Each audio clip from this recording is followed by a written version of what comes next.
Doctor Jahangir Kabir এই মুহূর্তে দেশের সবচেয়ে নন্দিত এবং নিন্দিত ডাক্তার। এই জন্য তিনি ঘাড় তেরামির পথ বেছে নিয়েছেন। কিন্তু ডাক্তার সাহেব সেই পথে হাঁটলেন না, তিনি হাঁটলেন ঘাউরামির পথে, যেন প্রসেস ফুডের সমস্ত দায় মক্কা এবং ইফতারের। আসসালামু আলাইকুম রহমতুল্লাহি ওয়া বারাকাতুহু। This is Sheikh Mohammad Sabbir Hossain, one second on the screen. Doctor Jahangir Kabir এই মুহূর্তে দেশের সবচেয়ে নন্দিত এবং নিন্দিত ডাক্তার।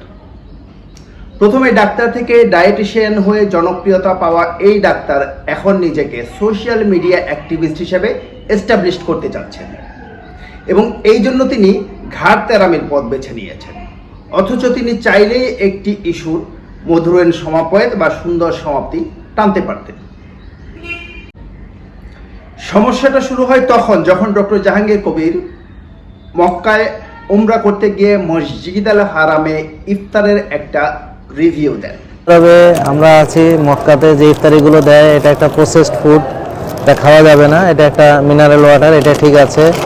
খেজুরটা এমনভাবে দিছে এটা আমার রুচিতে আসে না, এটাও খাওয়া যাবে না।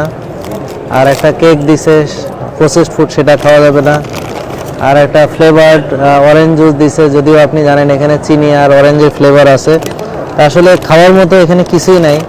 তো এই যে আমরা ইফতারিতে কি খাচ্ছি দেখেন, এটা হচ্ছে যে লাবাং একটা আছে, আলমারির লাবাং, যে মাঠা বলে অনেকে, আর এটা হলো চিয়া সিড ভেজানো ভিনেগারের পানি উইথ পিঙ্ক সল্ট, আর একটু খেজুর আছে, একটু বাদাম আছে।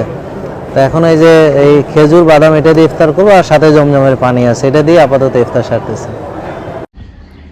পাউরুটি প্রসেস ফুড খাওয়া যাবে না, কেক প্রসেস ফুড খাওয়া যাবে না, ড্রিঙ্কস শুধুমাত্র চিনি এবং অরেঞ্জের ফ্লেভার খাওয়া যাবে না। ব্লান্ডারটা তখনই হলো যখন তিনি বললেন খেজুর প্রসেস ফুড, এটা খেতে আমার রুচি হয় না। খাওয়া যাবে না এক কথা, খেতে রুচি হয় না এটা আরেক কথা। ডক্টর জাহাঙ্গীর কবিরের এই কথাটি যেন প্রতিটি ইসলাম প্রিয় মানুষের হৃদয়ে আঘাত করল, কারণ তিনি এই শব্দ চয়নটি করেছেন খেজুর নিয়ে, যেটা রাসূল সাল্লাল্লাহু আলাইহি ওয়াসাল্লামের একটি সুন্নত, এবং তিনি এই শব্দটি উচ্চারণ করেছেন মক্কার খেজুর নিয়ে। ভুল বুঝাবুঝি নিরসনে ডক্টর জাহাঙ্গীর কবির আরেকটি ভিডিও দিলেন, কিন্তু তাতে ধর্মপ্রাণ মুসলিমদের আবেগ বাদ মানল না। আর কি করতে পারতেন ডক্টর জাহাঙ্গীর কবির? ডক্টর জাহাঙ্গীর কবির তার খেজুরের ভিডিওটি ডিলিট করে দিতে পারতেন এবং আরেকটি ভিডিও তিনি আপলোড করতে পারতেন এই মেসেজ দিয়ে যে ইসলাম বা ইসলামের কোনো ইস্যুকে সামান্যতম হেয় প্রতিপন্ন করার মতো কোনো চিন্তা ভাবনাও একজন মুসলিম হিসেবে তার কখনোই ছিল না। তারপরও যেহেতু সাধারণ মানুষ ব্যথিত হয়েছে, আহত হয়েছে, তিনি এই ভিডিওটি ডিলিট করে দিচ্ছেন সাধারণ মানুষের ধর্মীয় আবেগের প্রতি, ইসলামিক আবেগের প্রতি সম্মান দেখিয়ে এবং আল্লাহর সন্তুষ্টির জন্য। এবং তিনি এই ঘটনায় যারা কষ্ট পেয়েছেন তাদের কাছে দুঃখ প্রকাশ করছেন। এই ধরনের একটি ভিডিও যদি ডক্টর জাহাঙ্গীর কবির আপলোড করতেন তার পূর্বে ভিডিওটি ডিলিট করে, তাহলে হয়তো সাধারণ